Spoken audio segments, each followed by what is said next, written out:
Good afternoon. Book reading चल रही थी ना। हम्म।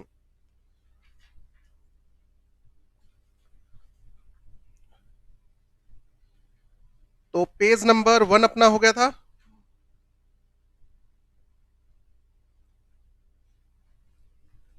पेज नंबर 2 हो गया था। पेज नंबर 3 पे आ गए थे। 3 कंप्लीट हो गया था। ये बाकी था, 4 पे आ गए थे अपन। ठीक है, 4th पेज पे आइए।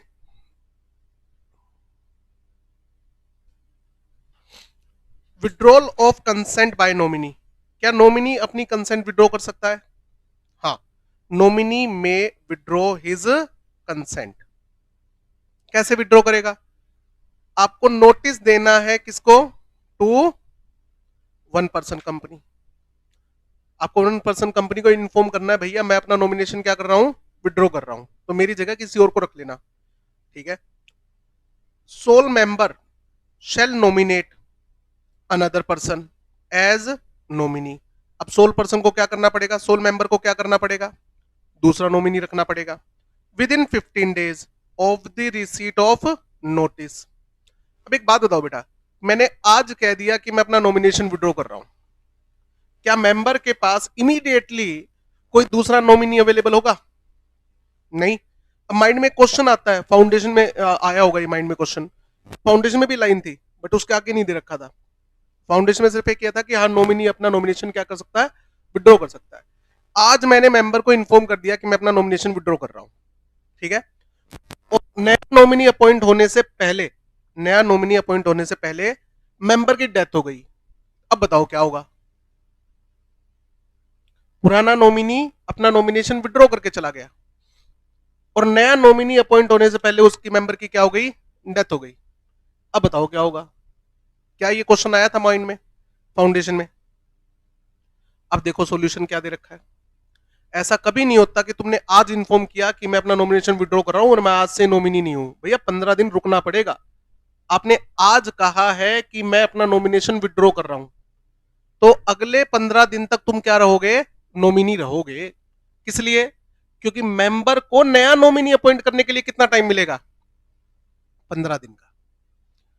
अगर ये 15 दिन के अंदर नॉमिनी नया अपॉइंट नहीं करता तो मेंबर पे क्या लगनी शुरू हो जाएगी?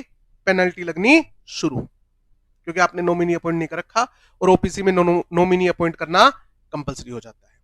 और मान लीजिए सर 15 दिन के बाद अगर मेंबर की डेथ हो गई तो क्या होगा? नया नॉमिनी तो आपने अपॉइंट नहीं किया, तो इस केस में ओपीसी क्या हो जाती है? वाइंड अप हो जाती है, बंद हो जाती है। सिंपल। 15 दिन तक वो पुराना नॉमिनी कंटिन्यू करेगा बेटा। पॉइंट समझ में आ गया? हाँ। उसके बाद आपको क्या करना है?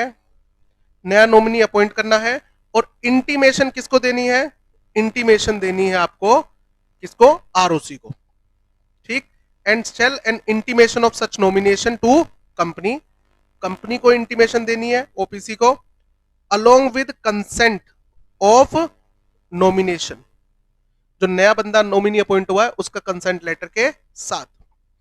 और कंपनी किसको इन्फॉर्म करेगी? ओपीसी किसको इन्फॉर्म करेगी? कंपनी का मतलब यहां पर ओपीसी। ओपीसी किसको इन्फॉर्म करेगी? आरओसी को, कि हमने अपना नॉमिनेशन क्या कर दिया है? चेंज कर दिया है। इस लाइन का मतलब क्या है? एक बार होल्ड पे रखते हैं इसको, मैंने सर्कल कर लिया, एक बार होल्ड पे रखते हैं इसको। आगे आओ। क्या मेंबर नॉमिनेशन चेंज कर सकता है? बिल्कुल। मेंबर में चेंज नॉमिनेशन। मेंबर क्या कर सकता है? नॉमिनेशन चेंज कर सकता है। ठीक बात है, एट एनी टाइम। ठीक है। उसके बाद में हाईलाइट करना, member can do so by intimating in writing to company. कैसे चेंज करोगे? बस आपको कंपनी को यानी कि ओपीसी को क्या करना है? इन्फॉर्म करना है कि मैं अपना नॉमिनेशन क्या कर रहा हूं? चेंज कर रहा हूं। ठीक बात है। ये नीचे एग्जांपल दे दिया। When nominee become member. Nominee कब मेंबर बनता है बेटा बताओ? हाँ, member cease to be member, nominee become new member. Member cease to become member कब होगा? जब उसकी डेथ हो जाए या उसकी इनकैपेसिटी आ जाए। डेथ और डेथ और इनकैपेसिटी। अब वो मेंबर नहीं रहा, तो उसकी जगह नॉमिनी क्या बन गया, मेंबर बन गया। तो ये जो नया मेंबर है shall nominate within 15 days, कितने दिन में, 15 दिन के अंदर अंदर क्या करेगा, न्यू नॉमिनी अपॉइंट करेगा, शेल नोमिनेट न्यू नॉमिनी। आ गई बात समझ में, थोड़ी थोड़ी बात समझ में आई। अब देखो यहां पर लिखते हैं समरी।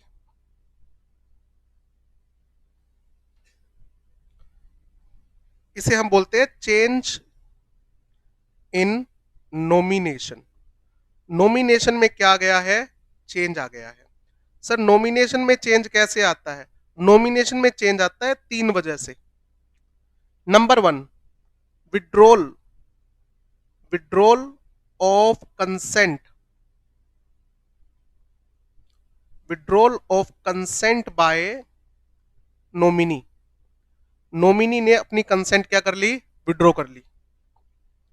चेंज इन नोमिनेशन या नोमिनी बाय मेंबर, मेंबर ने नोमिनी क्या कर दिया, चेंज कर दिया।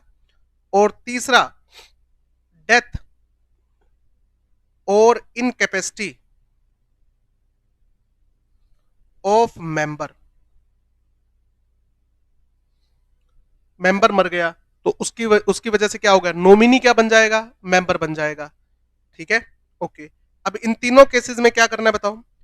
अगर कोई नॉमिनी अपनी कंसेंट विड्रॉ करता है तो किसको इन्फॉर्म करेगा, ओपीसी को इन्फॉर्म करेगा। और ओपीसी यानी कि सोल मेंबर क्या करेगा, अगले 15 दिन में किसको अपॉइंट करेगा, न्यू नॉमिनी को। मेंबर शेल अपॉइंट,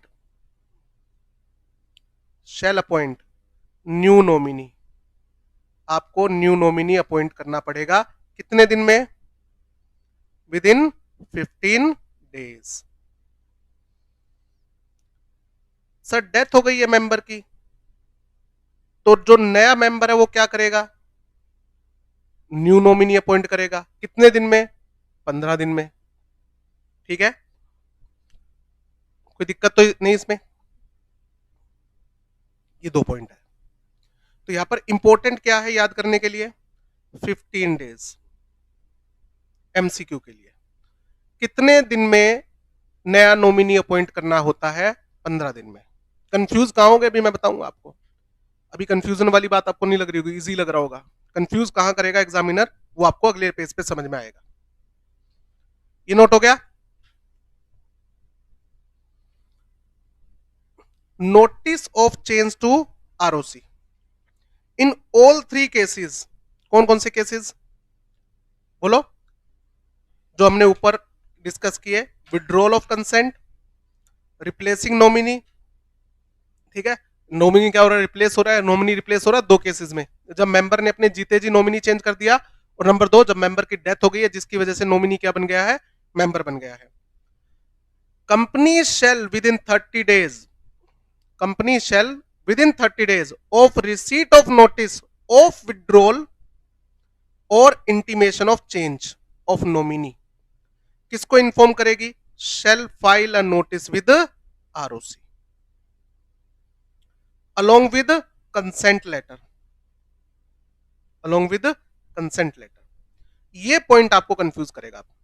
सर 15 दिन या 30 दिन, अभी आपने 15 दिन बताया, यहां पर कितना दिन लिखा हुआ है, 30 दिन।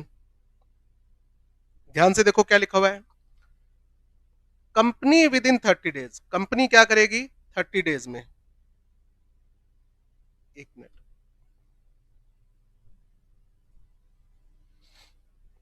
Company shall within 30 days, क्या हो गया, हाइलाइटर खराब हो गया इसका, मैं इसको बॉक्स में लेता हूं। Company within 30 days of receipt of notice किसको इन्फॉर्म करेगी, file the notice with ROC. अब देखो, अगर किसी नॉमिनी ने कंसेंट विड्रॉ कर ली या मेंबर की डेथ होने की वजह से नया नया मेंबर आ गया, जो नॉमिनी है वो क्या बन गया, मेंबर बन गया, तो उसको अगले 15 दिन के अंदर अंदर क्या करना पड़ेगा, नया नॉमिनी अपॉइंट करना पड़ेगा। ठीक बात है। और यहां पर कंपनी क्या करेगी, विद इन 30 डेज, जिस दिन नया नॉमिनी अपॉइंट हुआ है उसके 30 डेज में ओपीसी किसको इन्फॉर्म करेगी, इंटीमेशन टू आरओसी। हाँ, दोबारा समझो, अगर किसी नॉमिनी ने अपनी कंसेंट विड्रॉ कर ली तो मुझे बताओ मेंबर को क्या करना पड़ेगा, नया नॉमिनी अपॉइंट करना पड़ेगा। कितने दिन में, 15 दिन में। जिस दिन आपने अपनी कंसेंट विड्रॉ की है, इमीडिएटली थोड़ी बंदा मेरे पास बैठा है तो मेरे को 15 दिन का टाइम दो, मैं दूसरा बंदा ढूंढूंगा। मैंने दूसरा बंदा 15 दिन में ढूंढा और मैंने किसको बता दिया, ओपीसी को, कि भाई पुराने वाला छोड़ गया और नया वाला ये अब है। अब ओपीसी कितने दिन में इन्फॉर्म करेगी, 30 डेज में इन्फॉर्म करेगी। क्लियर है, कोई दिक्कत इसमें? ये कंफ्यूजन होती है बच्चों को कि सर 15 दिन या 30 दिन। अब दोबारा पढ़ के देखो इस लाइन को। In all 3 cases of change, इन तीनों केसेस में हमें क्या करना है, company within 30 days of receipt of notice of withdrawal of the consent by the nominee, nominee ने अपनी कंसेंट विड्रॉ कर ली है, और intimation of change in nominee from member, या मेंबर ने क्या कर दिया है, नॉमिनी क्या कर दिया है, चेंज कर दिया है, या फिर मेंबर की डेथ होने की वजह से नया मेंबर जो आया है उसने नया नॉमिनी दिया है। तो उसके 30 दिन के अंदर अंदर आपको किसको इन्फॉर्म करना है, आरओसी को इन्फॉर्म करना है। कोई दिक्कत इसमें? ये भी हो गया। अब क्लियर है? तो notice of change to ROC by OPC, कौन देगा आरओसी को इंटीमेशन, ओपीसी देगा। कितने दिन में, विद इन 30 डेज। 30 डेज कहां से, फ्रॉम विड्रॉल ऑफ कंसेंट, जिस दिन उसने अपनी कंसेंट विड्रॉ की थी, विड्रॉल ऑफ कंसेंट, और चेंज इन नॉमिनेशन।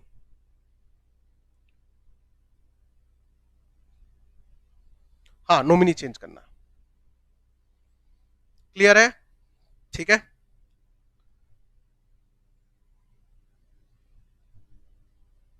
चलो आगे। रिलैक्सेशन अवेलेबल टू ओपीसी, एक ओपीसी को कौन कौन सी रिलैक्सेशन अवेलेबल होती है। अच्छा, कैश फ्लो स्टेटमेंट के बारे में सुना हुआ है? फाइनेंशियल स्टेटमेंट क्या क्या होती है, balance sheet, P and L, notes to accounts, ये तो आपने सुनी हुई है। एक होती है statement of change in equity, ठीक है, और एक होती है कैश फ्लो स्टेटमेंट। दो कंपनीज को कैश फ्लो स्टेटमेंट फाइल नहीं करनी होती, एक स्मॉल कंपनी को और एक ओपीसी को, not required to file cash flow statement. तो आपको कैश फ्लो स्टेटमेंट बनाने की जरूरत नहीं है, ये आपके लिए रिलैक्सेशन है। अगर आप एक नॉर्मल प्राइवेट या पब्लिक कंपनी होते तो आपको ये स्टेटमेंट बनानी पड़ती। एनुअल रिटर्न के बारे में सेक्शन 92 चैप्टर नंबर 7 में आएगा, चैप्टर नंबर 7 में आएगा। थोड़ा सा बता देता हूं, नाम से पता लग रहा है एनुअल, एनुअल मतलब जो हर साल जाए, रिटर्न का मतलब समरी होता है, कुछ चीजों की समरी। तो ये सेक्शन 92 में हर साल हर कंपनी को एक रिटर्न बनाकर आरओसी के पास फाइल करनी होती है, ठीक है। इसमें कुछ समरीज आती है, बिजनेस के बारे में, बोर्ड ऑफ डायरेक्टर के बारे में, कितनी मीटिंग हुई, जनरल मीटिंग कितनी हुई, इन सब के बारे में। ओपीसी बड़ी होती है छोटी होती है, आपके अकॉर्डिंग छोटी होती है सर। तो एमजीटी 7 फॉर्म होता है, एमजीटी 7 फॉर्म होता है एनुअल रिटर्न का। ओपीसी के लिए छोटा फॉर्म है, क्यों? क्योंकि आपका बिजनेस क्या है, छोटा है। तो इसके ऊपर साइन भी कितने बंदों को होगा, साइंड बाय अ डायरेक्टर। इसके ऊपर क्या होगा, डायरेक्टर का साइन होगा, not necessarily a company secretary. Company secretary के साइन होने जरूरी नहीं होते, जबकि प्राइवेट कंपनी और पब्लिक कंपनी में कंपनी सेक्रेटरी के साइन होने जरूरी होते हैं एनुअल रिटर्न पे। ठीक बात है। इवन एब्रिज्ड एनुअल रिटर्न में भी प्रिस्क्राइब्ड, एमजीटी 7A, ये लिख लो। अभी समझ में नहीं आएगा है क्या, ये चैप्टर नंबर 7 में समझ में आएगा।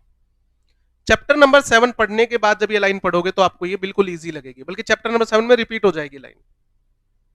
ओके, सेम ऐसे ही सेक्शन 134 के बारे में आया हुआ है कि बोर्ड रिपोर्ट पे साइन कौन करेगा, one director sign the audited financial statement. मुझे बताओ प्राइवेट कंपनी में कितने डायरेक्टर होते हैं, मिनिमम 2, पब्लिक में मिनिमम 3, ठीक है, ओपीसी में 1। तो क्या मैं यहां पर ये लिख दूं कि फाइनेंशियल स्टेटमेंट पे साइन 2 डायरेक्टर के होने चाहिए? क्यों नहीं लिखना चाहिए? क्योंकि हो सकता है ओपीसी में डायरेक्टर क्या हो, 1 हो। तो यहां पर क्या लिख रखा है, 1 डायरेक्टर। ओपीसी को रिलैक्सेशन है कि जनरली फाइनेंशियल स्टेटमेंट पे 2 डायरेक्टर के साइन होते हैं, बट आपकी कंपनी में डायरेक्टर ही अगर एक है, ठीक है, ओपीसी में मिनिमम डायरेक्टर कितना चाहिए, एक चाहिए, तो एक के साइन करवा लेना, चल जाएगा काम। पॉइंट सब में आ गया? हाँ जी बेटा, दो के करवा लो, सब में आ गई बात। बट ये सेक्शन 134 क्या है, इसके बारे में आपको चैप्टर 9 में समझ में आएगा। ये सेक्शन अगले चैप्टर्स के हैं, ठीक। होल्डिंग एनुअल जनरल मीटिंग, नाम सुना हुआ है एनुअल जनरल मीटिंग? बोलो। हर कंपनी को हर साल एक शेयर होल्डर की मीटिंग बुलानी पड़ती है, और शेयर होल्डर को क्या देना पड़ता है, हिसाब किताब देना पड़ता है। मुझे बताओ ओपीसी में कितने मेंबर्स होते हैं, तो काय की मीटिंग? सही बात है ना। सेक्शन 96 में लिखा हुआ है हर कंपनी को एजीएम करनी पड़ती है, और सेक्शन 96 में टाइम लिमिट दे रखी है, कितने टाइम में आपको एजीएम करनी है, और अगर नहीं करोगे तो पेनल्टी है। अब वो ओपीसी वाला मुंह की तरफ देख रहा है उनके कि भाई साहब जनरल मीटिंग किसकी करवाऊं, मेंबर्स की? मेंबर्स, या तो मेंबर है भाई, तो जब बंदे ही नहीं है तो मीटिंग किसकी करवाऊं? मीटिंग किसकी होती है, ग्रुप की होती है ना, या तो ग्रुप कैसे किस चीज का बनेगा भाई? तो सेक्शन 96 के प्रोविजन अप्लाई नहीं होते हैं, एजीएम होल्ड करने की जरूरत नहीं होती। सेक्शन 96 क्या है, ये भी चैप्टर नंबर 7 में समझ में आएगा, ठीक है। समझ में आ गया? मीटिंग किसकी होती है, मेंबर्स की होती है, तो मेंबर है भाई, मेंबर्स तो है ही नहीं। सही बात है। ये वाला पॉइंट जो है, बोर्ड मीटिंग जो होती है सेक्शन 173 में, 4 बोर्ड मीटिंग होनी चाहिए एक साल में मिनिमम, बट ओपीसी को कितनी करनी है, 1। 2 किसके लिए, अंडर सेक्शन 8 कंपनी के लिए, जो आपने नोट्स में पढ़ा। ओपीसी तो एक बहुत है, ठीक है, वही बात, काम धंधा ही नहीं है। काम धंधा हो तब तो बोर्ड ऑफ डायरेक्टर मीटिंग करे, ठीक है, छोटी कंपनी है। सेक्शन 137 ये भी आपका चैप्टर नंबर 9 में आएगा।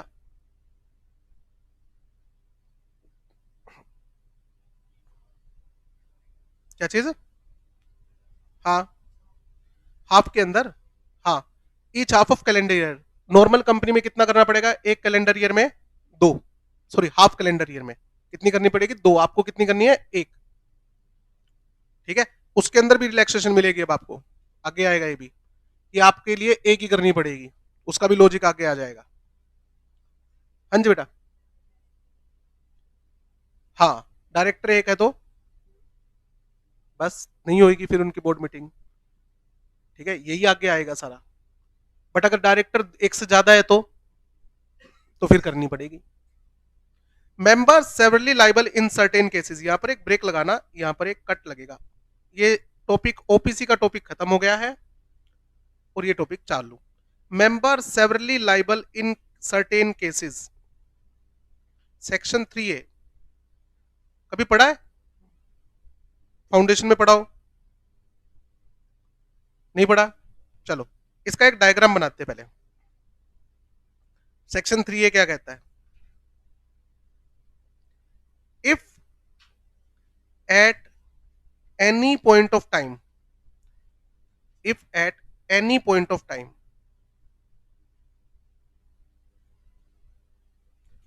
अगर किसी भी पॉइंट ऑफ टाइम पे number of members of company के जो नंबर ऑफ मेंबर्स हैं वो गिर जाते हैं, falls below statutory limit,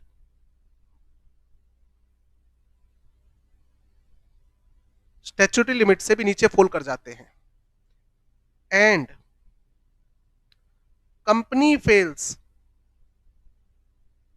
to increase the number of members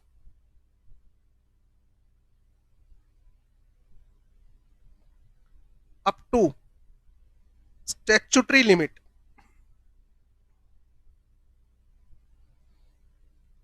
with in 6 month,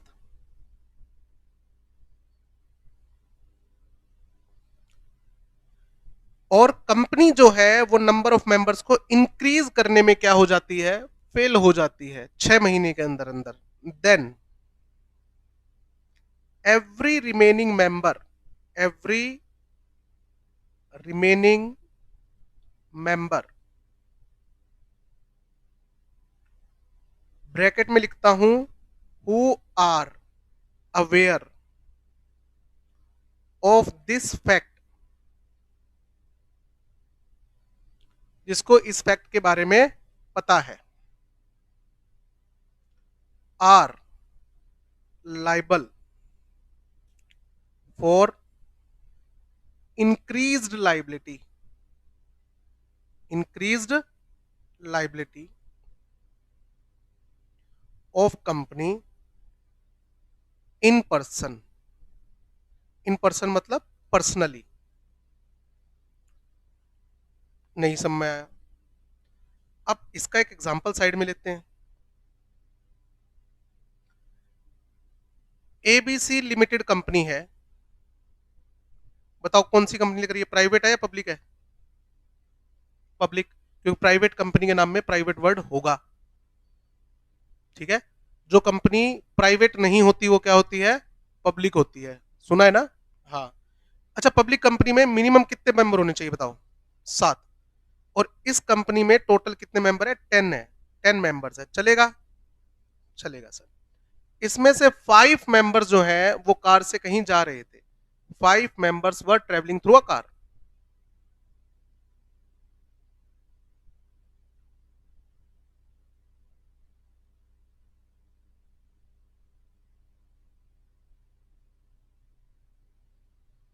और कार का एक्सीडेंट हो गया और 500 मर गए ऑन द स्पॉट। अब मुझे बताओ इस प्राइवेट कंपनी में कितने मेंबर रह गए? 5 रिमेनिंग, जबकि मिनिमम कितने होने चाहिए? 7, लेस देन 7। 7 क्या है? स्टैट्यूटरी लिमिट है भाई। पब्लिक कंपनी में मिनिमम कितने होने चाहिए? 7, प्राइवेट में कितने होने चाहिए? 2। यहां पर तो 7 से कम हो गए। अब क्या करें हिसाब से? अब देखो आपकी कंपनी को बंद कर देना चाहिए, क्योंकि पब्लिक कंपनी में मिनिमम कितने मेंबर होने चाहिए? 7 होने चाहिए। आपकी कंपनी में तो 7 नहीं है। अब वो बाकी 5 मेंबर कहते हैं सर हमने थोड़ी मार दिया उनको, और हमने तो ये भी सुना है कंपनी का क्या होता है, परपेचुअल सक्सेशन होता है। जो मेंबर मर गए हैं उनके जो शेयर्स है वो किसको ट्रांसमिट हो जाएंगे? उनके लीगल हियर को ट्रांसमिट हो जाएंगे। कहता बेटा आपने ये बात तो बोल दी कि लीगल हियर को ट्रांसमिट हो जाएंगे, बट लीगल हियर के ऊपर डिपेंड करता है कि वो शेयर ले या ना ले। वो चाहे तो शेयर लेने से क्या कर सकते हैं, मना भी कर सकते हैं, नहीं चाहिए। रीजन क्या है कि अगर आप बाप की एसेट्स लेते हो तो बाप की क्या लेनी पड़ेगी? लाइबिलिटी भी लेनी पड़ेगी। हो सकता है वो लाइबिलिटी लेने से मना करता हो, पॉइंट। बट सर एक बार पूछे तो सही, हाँ ये बात तो है, पूछना तो पड़ेगा। तो हम एक काम करते हैं, आपको 6 महीने देते हैं। हम आपको एक काम करते हैं, हम आपको क्या करते हैं, 6 महीने देते हैं, ठीक है। उनके लीगल ईयर से बात करो, अगर वो मेंबर बन जाते हो तो ठीक है, अगर वो मेंबर नहीं बनते हैं तो आप 2 मेंबर और ऐड कर लेना। कैसे ऐड करोगे? शेयर इश्यू करके। इस 5 वाली लिमिट को कम से कम कितने लेवल पे लाना पड़ेगा? 7, ठीक है। तो हमने आपको कितना टाइम दिया? 6 महीने दिए। कितना टाइम दिया? 6 महीने। हम आपको आज से 6 महीने देते हैं, 6 months, to increase the number of members, कि आप अपने नंबर ऑफ मेंबर्स को क्या करो, इंक्रीज करो अप टू 7। हम ये नहीं कह रहे वापस 10 करो, मिनिमम लिमिट तक तो लाओ यार। कितने लाओ? 7 तो लाओ। अब वो आप उनको लीगल ईयर को कन्विंस कर रहे हो, नए बंदे को इश्यू कर रहे हो। ऐसा भी हो सकता है कि हम प्राइवेट में ही कन्वर्ट हो जाएं। अब प्राइवेट में कन्वर्जन में टाइम लगता है, तभी 6 महीने दिए हैं। हम आपको 6 महीने देते, 6 महीने तो बहुत है। हाँ, 2 बातें, या तो नंबर ऑफ मेंबर आप क्या कर लोगे, इंक्रीज कर लोगे, इंक्रीज, हाँ ना, इंक्रीज हो गए तो ओके है, कंटिन्यू, कंटिन्यू, आप बिजनेस कंटिन्यू करो। इंक्रीज नहीं हुआ तो देखो बेटा आप तो गड़बड़ है।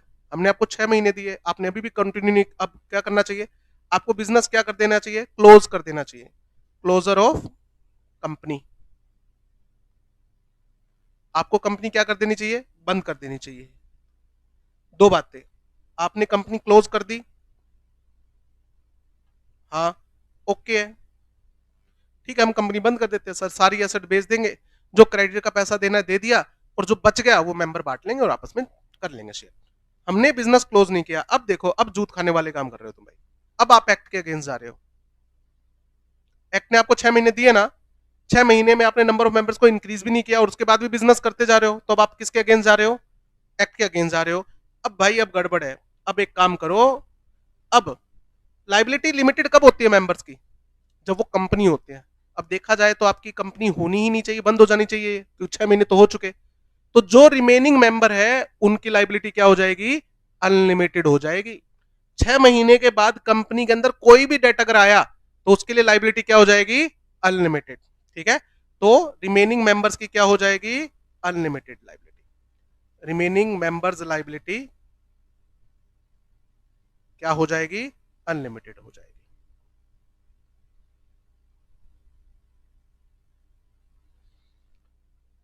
क्लियर। लाइबिलिटी लिमिटेड कब होती है, जब आप कंपनी हो। अब हिसाब से कंपनी तो बंद हो जानी चाहिए थी, तो कंपनी बंद हो गई, तो सपोज करो आप पार्टनरशिप फर्म हो, और पार्टनरशिप फर्म में लाइबिलिटी क्या होती है, अनलिमिटेड होती है, तो मेंबर्स की लाइबिलिटी क्या हो जाएगी, अनलिमिटेड। एक मिनट सर, एक मिनट, एक प्रॉब्लम है। कहता बताओ क्या प्रॉब्लम है। इन 5 मेंबर में से एक मेंबर जो है वो यूएस से रहता है, अच्छा, और उसको इस कांड का पता ही नहीं है। 5 मेंबर में से एक मेंबर जो है वो यूएसए में रहता है और उसको इस कांड का पता ही नहीं है भाई, कि मेंबर मर लिए, ठीक है, और 6 महीने भी हो गए इस बात को। Member not aware of this fault या दिस फैक्ट, इसको इस पूरी बात का पता ही नहीं है। तो मुझे बताओ, क्या इसकी लाइबिलिटी अनलिमिटेड होनी चाहिए, किसको पनिश करना चाहिए, कल्प्रिट्स को। अब इन 5 में से 4 को पता है कि भाई नंबर ऑफ मेंबर हम बढ़ा नहीं पाए, हमें बिजनेस क्या कर देना चाहिए, बंद कर देना चाहिए। एक को तो पता ही नहीं, वो तो बाहर बैठा है, तो क्या इसको लाइबल करना चाहिए, नहीं ना। तो member not aware of this fact not liable, ये लाइबल नहीं होगा। बाकी जो मेंबर बच गए वो लाइबल है और अनलिमिटेड लाइबिलिटी होगी। कोई दिक्कत इसमें, थोड़ा थोड़ा समझ में आया। वापस पढ़ो ये प्रोविजन, ये लिख लिया एक बार। अब प्रोविजन पढ़ो ऊपर वाला जो बुक में दे रखा है। हाँ जी बेटा, नए के लिए इनकी 6 महीने के बाद जो है, क्योंकि फॉल्ट होना कब शुरू हुआ है, 6 महीने के बाद होना है। 6 महीने का टाइम तो एक्ट कर रहा है ना। तभी मैंने वर्ड क्या लिखवाया, देखो यहां पर, इंक्रीज्ड लाइबिलिटी, जो बड़ी है 6 महीने के बाद बड़ी है, एग्जिस्टिंग नहीं, इंक्रीज। ठीक है, अब देखो क्या लिखा हुआ प्रोविजन में। Generally members are jointly liable for the debt of company, but severally liable, अलग अलग, सेवरली का मतलब अलग अलग लाइबल हो जाएंगे for the payment of debt of the company. ठीक है, कब, इफ एट एनी टाइम, अगर कभी भी किसी पॉइंट ऑफ टाइम पे number of members reduced below 7 और 2, 7 किस केस में, पब्लिक कंपनी के केस में, और 2 किस केस में, प्राइवेट कंपनी के केस में। ठीक है, एंड नंबर ऑफ मेंबर क्या हो गए हैं, स्टैट्यूटरी लिमिट से कम हो गए हैं, and such company carries on business for more than 6 month, 6 महीने से ज्यादा हो गए और आप बिजनेस अभी भी क्या कर रहे हो, कंटिन्यू कर रहे हो विद रिड्यूस्ड नंबर, उन्हीं नंबर के साथ, मतलब आपने नंबर ऑफ मेंबर्स क्या नहीं किए, इंक्रीज ही नहीं किए। ठीक है, and every such person, every such person who carries on business after दो 6 मंथ, हर वो बंदा जिसने बिजनेस कैरी ऑन किया 6 महीने के बाद भी, मतलब जो गलत काम कर रहा है, ये कल्प्रिट है। इज अवेयर, कोग्जेंट का मतलब होता है अवेयर, और जिसको ये बारे में पता है कि भाई मुझे बिजनेस क्या कर देना चाहिए था, बंद कर देना चाहिए था, बट आप अभी भी ये काम कर रहे हो, तो आप क्या कर रहे हो, इलीगल काम कर रहे हो बेटा। Who are aware of the fact that the business is carried with reduced member, तो क्या होगा, such member are liable for the payment of whole debt of the company during that time, यानी कि after the lapse of 6 month, 6 महीने के बाद जो भी लाइबिलिटी आएगी मतलब इंक्रीज लाइबिलिटी होगी, उसके लिए आप क्या रहोगे, पर्सनली लाइबल रहोगे। बात समझ में आ गई? ये वाला क्वेश्चन ये एज इट इज आ जाता है एग्जाम में, क्वेश्चन जो साइड में आपको बना हुआ है। हाँ जी बेटा। तो फिर ये वाला पॉइंट ही नहीं आएगा। बिल्कुल कंटिन्यू नहीं, आगे सेक्शन और भी है। अगर आपने कंपनी एक्ट के प्रोविजन को फॉलो नहीं किया तो क्या है, फाइन है। वो तो लगेगा ही लगेंगे, हम तो लाइबिलिटी की बात करेंगे, लाइबिलिटी कौन चुकाएगा, फाइन तो लगेगा ही लगेगा। अगर आप किसी एक्ट को कंप्लाई नहीं करते तो उसका क्या लगेगा, फाइन लगेगा। पॉइंट समझ में आ गया ये पॉइंट? आगे चलें, पेज नंबर 7 पे आओ। Incorporation of company, company incorporate कैसे की जाए, बताओ जी। सबसे पहले आपको क्या करना है, application for registration of company, ये किसके पास फाइल करनी है, फाइल्ड विद आरओसी। आरओसी के पास जाओ, ये एप्लीकेशन फाइल करो, कर दी। ये जो एमओए है और एओए है, ई वर्ड क्यों लिखा हुआ है, ऑनलाइन इलेक्ट्रॉनिक, पहले फिजिकल फॉर्म में जाते थे, अब सारा काम क्या होता है, ऑनलाइन होता है। The memorandum and article, MOA and AOA, ये आपको क्या करना है, इसके ऊपर साइन होने चाहिए, duly signed by all the subscriber. What is the meaning of duly, properly, duly का मतलब प्रॉपरली, प्रॉपरली साइन होने चाहिए इसके ऊपर, ठीक बात है सर। साथ में सब्सक्राइबर क्या लिखेगा, अपना नाम, एड्रेस, ऑक्यूपेशन इफ एनी, और साथ में किसके साइन होंगे, एटलीस्ट एक विटनेस के साइन, जो उसके साइन को क्या करेगा, अटेस्ट करेगा, जो उसके साइन को क्या करेगा, अटेस्ट करेगा कि हाँ इस बंदे ने मेरे सामने साइन किए, ये बंदा जिंदा है। पता लगा मरे हुए बंदे के नाम पे कंपनी बना लिया आपने, कैसे पता लगेगा कि बंदा जिंदा था या नहीं था, विटनेस के साइन होंगे जी। और नॉर्मली विटनेस कौन होता है, नोटरी, नोटरी वाले होते हैं, ठीक बात है ना।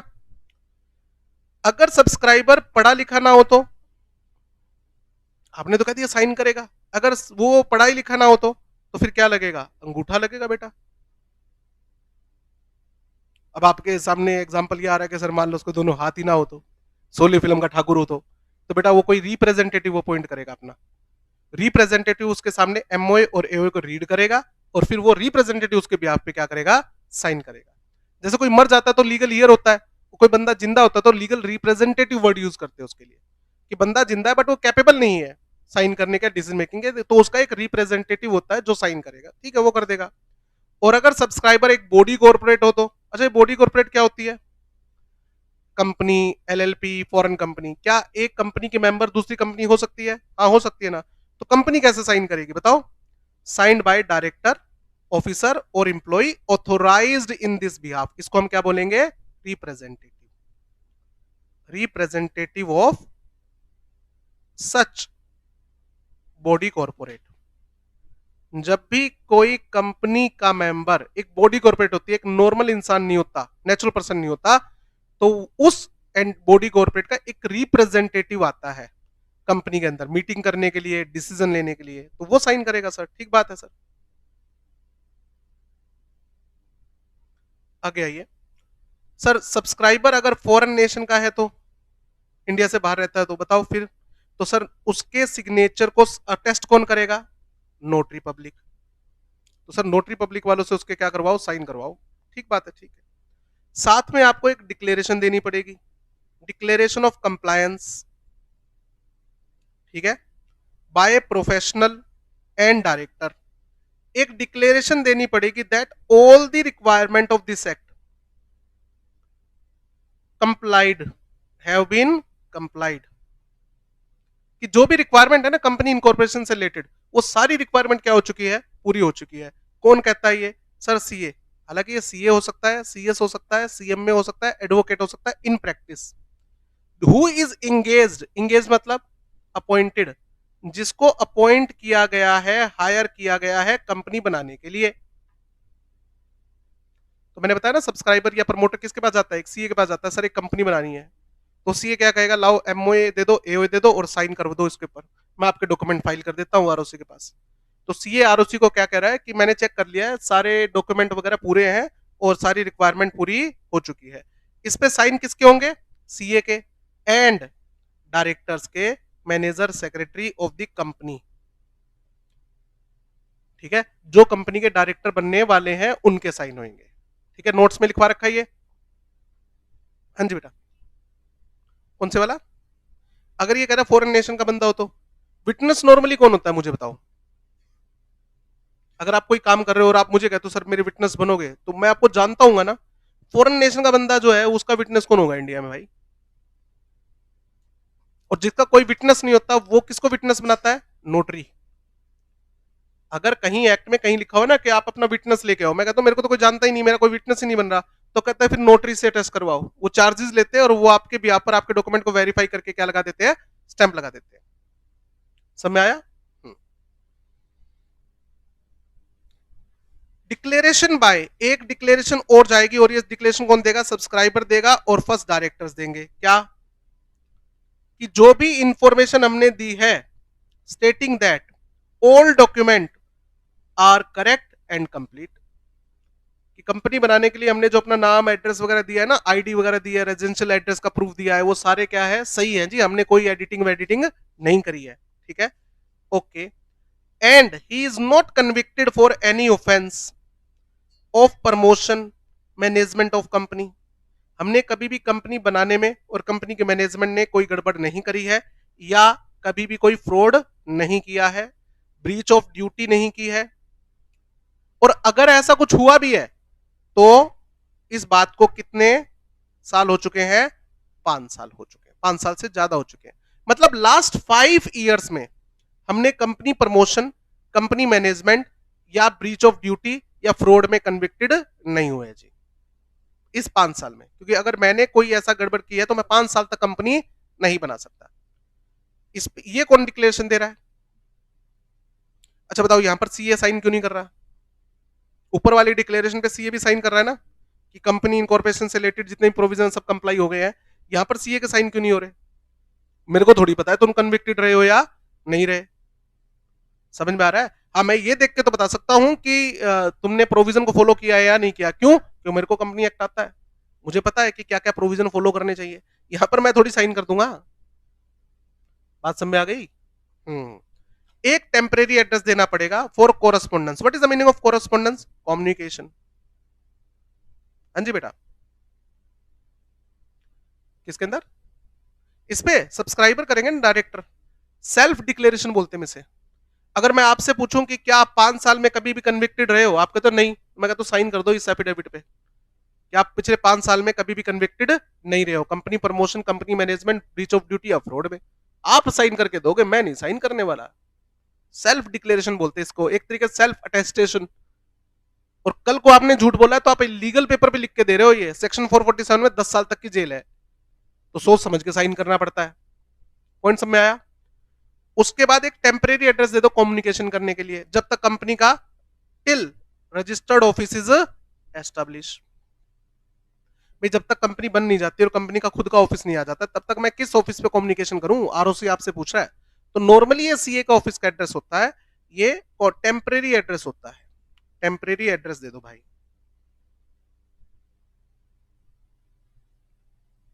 ठीक है, particulars of first directors, first directors की डिटेल दे दो भाई। पर्टिकुलर्स में क्या आएगा? नाम, सरनेम, डिन। डिन क्या होता है? Director identification number, residential proof, nationality, ID proof etcetera. और किन किन कंपनियों में या फर्म में आप पार्टनर हो या डायरेक्टर हो, इसके बारे में भी बता दीजिए, along with his consent letter. तो जो जो बंदे आपकी कंपनी के डायरेक्टर बनने वाले हैं, उनका नाम, एड्रेस, आईडी प्रूफ वगैरह, डिन और कंसेंट लेटर, ये और लगा दो। इसमें कोई कंफ्यूजन? डिन क्या होता है मैं आपको बता चुका हूं नोट्स में। सब्सक्राइबर के पर्टिकुलर्स भी जाएंगे। पर्टिकुलर का मतलब क्या होता है? डिटेल। क्या डिटेल जाएंगे बताओ? सब्सक्राइबर का नाम, surname, father name, mother name, nationality, PAN etcetera, ये सब जाएंगे। ठीक बात है? आरओसी इन सारे डॉक्यूमेंट को चेक करेगा, और अगर उसे लगेगा सारे डॉक्यूमेंट ओके है तो क्या करेगा? ROC shall register all the document. वो आपके एमओए, एओए को रजिस्टर कर देगा और आपको क्या इश्यू करेगा? A certificate of incorporation. आपको एक सर्टिफिकेट ऑफ इनकॉर्पोरेशन इश्यू कर देगा। ठीक है, सर्टिफिकेट ऑफ इनकॉर्पोरेशन का मतलब क्या होगा? इसका इफेक्ट क्या होगा? Company is incorporated. इफेक्ट का मतलब रिजल्ट। इसका क्या रिजल्ट होगा सर्टिफिकेट ऑफ इनकॉर्पोरेशन इश्यू करने का, कि कंपनी आपकी इनकॉर्पोरेट हो गई है। किस नाम से? सर्टिफिकेट ऑफ इनकॉर्पोरेशन में लिखा हुआ है। किस तारीख से? सर्टिफिकेट ऑफ इनकॉर्पोरेशन में लिखा हुआ है। सर हमारी कंपनी का रजिस्ट्रेशन नंबर, जब भी कभी रजिस्ट्रेशन करवाते हैं तो एक नंबर तो मिलता है ना, कहता वो भी लिखा हुआ है सर्टिफिकेट ऑफ इनकॉर्पोरेशन में, CIN जिसको अपन बोलते हैं, और एक पेन नंबर भी होता है। ठीक बात है। तो इसमें पेन भी होगा, परमानेंट अकाउंट नंबर भी होगा, और सिन भी मेंशन होगा। कोई दिक्कत इसमें? Corporate identity number, registrar allot corporate identity number. और दो कंपनी के कभी भी सिन क्या नहीं होते? सेम नहीं होते। जैसे आपने फाउंडेशन में रजिस्ट्रेशन करवाया, CA में रजिस्ट्रेशन करवाया, तो आपको एक रजिस्ट्रेशन नंबर मिला होगा जो NRO से शुरू हो रहा होगा, ठीक है ना। NRO 0 से कुछ नंबर चलता है, 7 डिजिट का नंबर होता है। तो ये क्या शो करता है? ये आपका रजिस्ट्रेशन नंबर है। ICAI आज के बाद आपको किससे पहचानेगी? आपके रजिस्ट्रेशन नंबर से पहचानेगी। ये नॉर्मली 21 डिजिट का अल्फा न्यूमेरिक नंबर होता है। MCQ आ सकता है इस बात से कि जो सिन होता है वो कितने डिजिट का होता है? लगभग 21 डिजिट का होता है। जैसे इन्होंने एग्जांपल दे रखा है इन्फोसिस का। इन्फोसिस का सिन ये है L फॉर लिस्टेड, या तो L से स्टार्ट होगा या U से स्टार्ट होगा। L for listed, U for unlisted, लिख भी रखा आगे देखो, ठीक है। उसके बाद अगली 5 डिजिट होगी, वैसे ही होगी ये। उसके बाद नेक्स्ट 2 जो करेक्टर होंगे वो स्टेट को रिप्रेजेंट करते हैं। जैसे KA stands for Kerala, HR आ गया तो हरियाणा, ठीक है। नहीं केरला नहीं है, कर्नाटका का था, केरला का तो KL आएगा, ठीक है। उसके बाद अगली जो 4 डिजिट है वो है ईयर ऑफ इनकॉर्पोरेशन। जैसे इन्फोसिस 1981 में इनकॉर्पोरेट हुई थी, ठीक बात है। उसके बाद अगले 3 करेक्टर्स बताएंगे कंपनी है क्या है, प्राइवेट है, पब्लिक है, अंडर सेक्शन 8 कंपनी क्या है। तो PLC stands for public limited company. Private होती तो PVT आ जाता है इसके अंदर, प्राइवेट के अंदर क्या आ जाता है, ये PTC for private. FTC foreign company, ठीक है, ये फॉरेन कंपनी के लिए। GOI government of India, government company, ऐसे। और लास्ट की जो 6 डिजिट है ना, ये रजिस्ट्रेशन नंबर होती है बेटा। आपने कभी किसी व्हीकल का देखा होगा ना, अपने यहाँ पर हिसार में क्या चलता है, HR20 AJ, फिर 0715 ऐसे लिखा होता है। तो लास्ट में जो 0715 है वो क्या है? रजिस्ट्रेशन नंबर है। HR क्या है? स्टेट कोड है। 20 क्या है? हरियाणा का है, हांसी का है, सिरसा का है, वो डिस्ट्रिक्ट कोड आ जाता है। ऐसे कोडिंग होती है बेटा, ठीक है। ये सारे डॉक्यूमेंट ROC क्या करेगा? रजिस्टर कर देगा। अच्छा, ये सारे डॉक्यूमेंट आपने ROC को फिजिकल फॉर्म में दिए हैं या फिर सॉफ्ट कॉपी में? तो हार्ड कॉपी का क्या करें? फेंक दे? नहीं, ये सारे डॉक्यूमेंट कंपनी को क्या करने पड़ेंगे? मेंटेन करने पड़ेंगे जी। कहां पर? अपने रजिस्टर्ड हेड ऑफिस में। कितने टाइम तक? नॉर्मली कंपनी को अपनी बुक्स और डॉक्यूमेंट 8 साल तक संभाल के रखने पड़ते हैं नॉर्मली। बट कुछ डॉक्यूमेंट ऐसे हैं जो कंपनी को परमानेंटली संभाल के रखने पड़ते हैं, जिसमें से ये है preserve all documents till it's dissolution. Register of member company को परमानेंटली मेंटेन करना पड़ता है। मिन्यूट हर मीटिंग के बाद उसकी क्या बनती है? समरी बनती है, वो भी परमानेंटली मेंटेन करनी पड़ती है। और जिस बेस पर कंपनी का इनकॉर्पोरेशन हुआ है वो सारे डॉक्यूमेंट कंपनी को क्या करने पड़ते हैं? संभाल के रखने पड़ते हैं। एक बार फिर से, सर टॉपिक बहुत बड़ा है, याद कैसे करेंगे एग्जाम टाइम में? समरी सेक्शन 7 है ये। बताओ इनकॉर्पोरेशन के लिए क्या करना है? सबसे पहले आपको एक प्रोफेशनल बंदे को हायर करना है। यहां पर 2-3 बंदों की बात चल रही है जी। कौन कौन? सबसे पहले सब्सक्राइबर्स, सबसे पहले सब्सक्राइबर जो कंपनी बनाना चाहते हैं। दूसरे नंबर पे कौन आया? कंपनी बनने के बाद जो कंपनी के क्या बनने के लिए तैयार है? डायरेक्टर्स बनने के लिए तैयार है। इनको हम क्या बोलेंगे? First directors. First directors. Subscriber किसके पास जाएंगे? सब्सक्राइबर जाएंगे एक प्रोफेशनल बंदे के पास। सर कंपनी बनानी है, हमारे लिए कंपनी बना दोगे? अब ये प्रोफेशनल बंदा कौन हो सकता है? CA, CS, CMA, advocate. मैं एग्जांपल दे रहा हूं, CA in practice having COP, इसका ऑफिस है CA का। तो हमने इसके पास गए और हमने कहा सर कंपनी बनानी है, हमने आपको अपॉइंट कर दिया। ये कहता ठीक है बना देंगे। लाओ जी, पहले तो क्या दे दो, MOA और AOA दे दो। इसके ऊपर किसके साइन होने चाहिए, साइंड बाय सब्सक्राइबर्स। इसमें किसके साइन होने चाहिए, सब्सक्राइबर के साइन होने चाहिए। ठीक बात है जी। इसके बाद सब्सक्राइबर के पर्टिकुलर्स, कौन कौन हो तुम भैया, सब्सक्राइबर्स की डिटेल, अपना नाम बता दो, एड्रेस दे दो, आईडी प्रूफ दे दो, एड्रेस प्रूफ दे दो। उसके बाद फर्स्ट डायरेक्टर्स की डिटेल, कौन कौन डायरेक्टर बनेगा भैया वो भी बता दो। फर्स्ट डायरेक्टर्स डिटेल, इनकी डिटेल भी दे दो, कौन कौन डायरेक्टर बनेगा, उनका नाम, एड्रेस, ठीक है। डिन, कंसेंट लेटर, तो फर्स्ट डायरेक्टर की डिटेल के साथ में क्या जाएगा, कंसेंट लेटर और DIN. DIN, director identification number and consent letter, ये भी जाएगा कि हाँ हम इस कंपनी के डायरेक्टर बनने के लिए तैयार है। अगर ये कंपनी बन जाती है तो हम इस कंपनी के डायरेक्टर बनने के लिए तैयार है।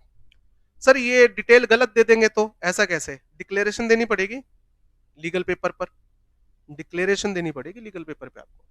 डिक्लेरेशन क्या क्या, completeness and correctness, completeness and correction, correctness of particulars, जो भी आपने हमें पर्टिकुलर्स दिए हैं वो सब क्या है, सही है। Declaration about compliance of provision for incorporation, company incorporation से रिलेटेड जो भी प्रोविजन थे सब क्या हो चुके हैं, कंप्लाई हो चुके हैं।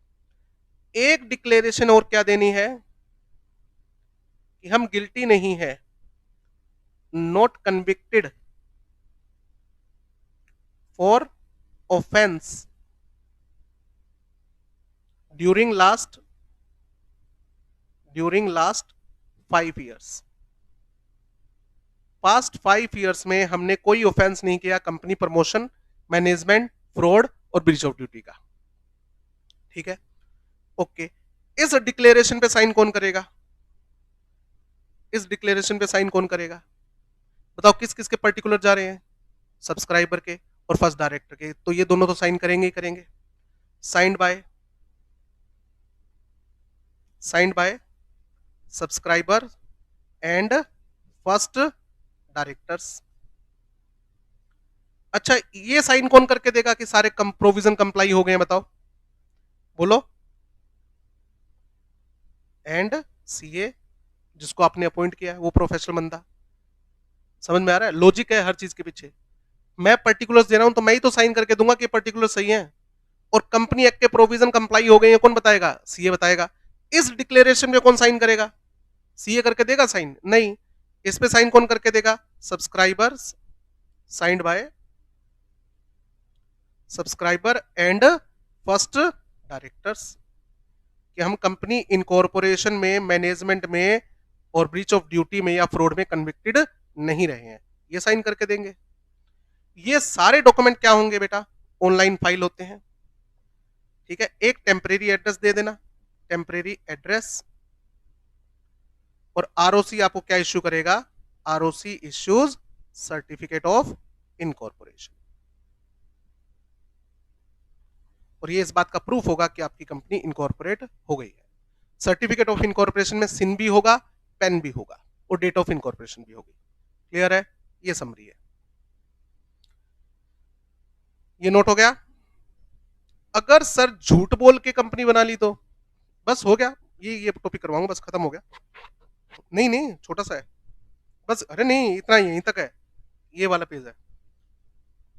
अगर सर झूठ बोल के कंपनी बनाई तो क्या होगा, if any person files any false or incorrect particulars.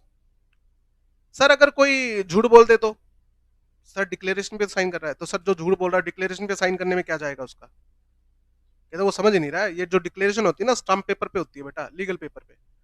अगर आप लीगल पेपर पे झूठ बोलोगे ना, लिख के दे दोगे कि हाँ मैं झूठ बोल रहा हूं, तो बाद में वो झूठ तो सामने आना ही आना है, तो बेटा फ्रॉड का केस लगेगा और सेक्शन 447 लगेगा। सेक्शन 447 में 10 साल तक की जेल है। इसके बारे में डिटेल में चैप्टर नंबर 3 में आ जाएगा कि सेक्शन 447 में कितना फाइन और कितनी जेल है, 10 साल तक की जेल है मान के चलिए। तो अगर आप कोई फॉल्स पर्टिकुलर या इनकरेक्ट पर्टिकुलर्स देते हो या आप हाइड करते हो, सुप्रेस का मतलब होता है कंसील करना, हाइड करना, सप्रेस बोले तो कंसील, कंसील करना। एनी मटेरियल इंफॉर्मेशन, कोई मटेरियल इंफॉर्मेशन आप छुपा रहे हो, ठीक है, उन डॉक्यूमेंट में, इन एनी डॉक्यूमेंट जो आप किसके पास फाइल कर रहे हो, आरओसी के पास फाइल कर रहे हो, तो ही shall be liable under section 447। तो आपके ऊपर सेक्शन 447 का चार्ज लग सकता है। बट सर कंपनी बन चुकी है, अब क्या करें? Where it is proved that company has been got incorporated, जहां पर ये प्रूव हो जाए कि कंपनी इनकॉर्पोरेट हो गई है bye furnishing false or incorrect information, झूठ बोल के कंपनी बना ली गई है, ये प्रूव हो गया कि झूठे पर्टिकुलर देख के क्या बनाई गई है, कंपनी बनाई गई है। Then the promoter and person making declaration, कौन कौन है बेटा बताओ पर्सन मेकिंग डिक्लेरेशन? पिछले पेज पे देखो समरी में क्या लिखा है, कौन कौन डिक्लेरेशन दे रहा है? Subscriber, first directors and CA, वो भी तो डिक्लेरेशन दे रहा है कि कंपनी एक्ट से रिलेटेड सारे पर्टिकुलर्स क्या हो गए हैं, पूरे हो चुके हैं, तो तूने चेक नहीं किए पर्टिकुलर्स गलत है, ठीक बात है ना? तो यहां पर किस किस की बात आ गई? Subscribers, first directors and example मैं सीए का ही लेके चल रहा हूं, ठीक है। Shall each be liable for action for fraud under section 447, आप सबके ऊपर सेक्शन 447 का चार्ज लग सकता है। मैं आपको एक कहानी सुनाता हूं। मेरे दोस्त का मेरे पास फोन आया, वो भी प्रैक्टिसिंग सी है। उसका एक दिन फोन आया कि गौरव यार ये सेक्शन 447 क्या है? मैं कहा किसको नोटिस आ गया? बोला यूं समझ कि मुझे आ गया। मैं तो यूं समझ फिर 10 साल के लिए जेल गया। बोला तू मजाक मत कर। मैं मजाक नहीं कर रहा। मैं क्यों आया ये बता। आरओसी की तरफ से मेल आई है, उसमें ये लिखा हुआ है कि जो आपने पर्टिकुलर्स फाइल किए हैं क्लाइंट के कंपनी बनाने के लिए, उसके पास कुछ बंदे आए कि सर एक प्राइवेट कंपनी बनानी है, तो दोस्त ने डॉक्यूमेंट मांग लिए, एमओए दे दो, ए दे दो, तैयार कर दिए। उसके बाद आईडी प्रूफ वगैरह दे दिए। एक है ना एड्रेस प्रूफ मांगना पड़ता है। सब्सक्राइबर का क्या लगेगा? एड्रेस प्रूफ भी लगेगा। एड्रेस प्रूफ क्या होगा किसी का? आधार कार्ड, पैन कार्ड नहीं, पैन कार्ड में तो नहीं होता।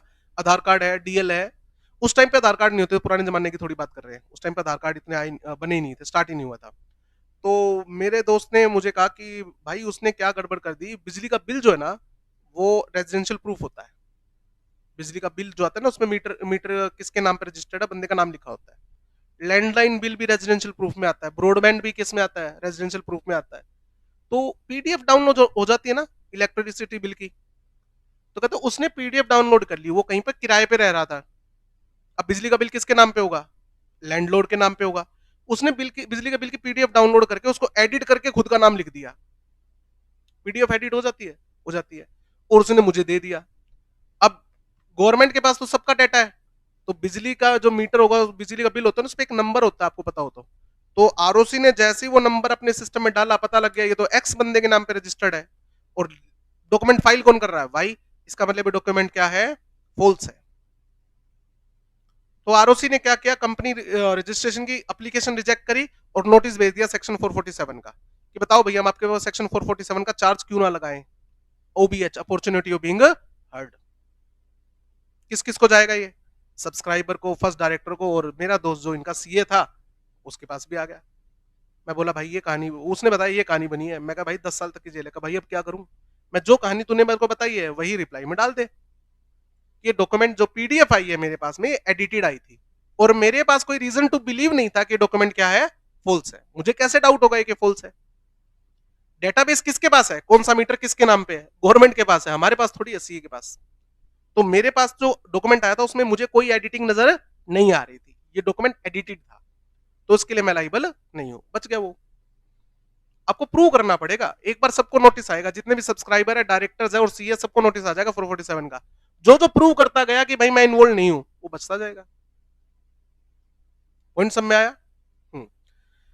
सर कंपनी तो इनकॉर्पोरेट हो चुकी है, अब क्या करें? बताया तो था, एनसीएलटी के पास जाना पड़ेगा। अब कहा जाना पड़ेगा? एनसीएलटी। और एनसीएलटी क्या करेगी? मे पास ऑर्डर। क्या ऑर्डर पास करेगी? रेगुलेशन ऑफ मैनेजमेंट, जैसे कि चेंज करो अपने एमओए को या एओए को। ठीक है। Direct the liability of member shall be unlimited. मैंने इलीगल बिजनेस वाला एग्जांपल दिया था ना कि कंपनी के एमओए के ऑब्जेक्ट क्लोज में क्या था, इलीगल बिजनेस था। आरओसी ने ध्यान दिया नहीं और आरओसी ने क्या इश्यू कर दिया, सर्टिफिकेट ऑफ इनकॉर्पोरेशन, जबकि तो गलत था। तो एनसीएलटी क्या ऑर्डर देगी, चेंज योर एमओए। और जब ये पब्लिक इंटरेस्ट में, इन पब्लिक इंटरेस्ट, क्योंकि अगर हम आपको अलाउ कर देंगे कि बिजनेस कर लो तो क्या इससे पब्लिक का फायदा होगा, नहीं। तो पब्लिक इंटरेस्ट में एनसीएलटी आपको क्या ऑर्डर कर सकती है कि अपना एमओए एओए चेंज करो। ठीक बात है। जब तक चेंज नहीं करोगे तब तक आप बिजनेस नहीं कर सकते, आपका नाम क्या कर देंगे, स्ट्राइक ऑफ कर देंगे, स्ट्राइक ऑफ द नेम।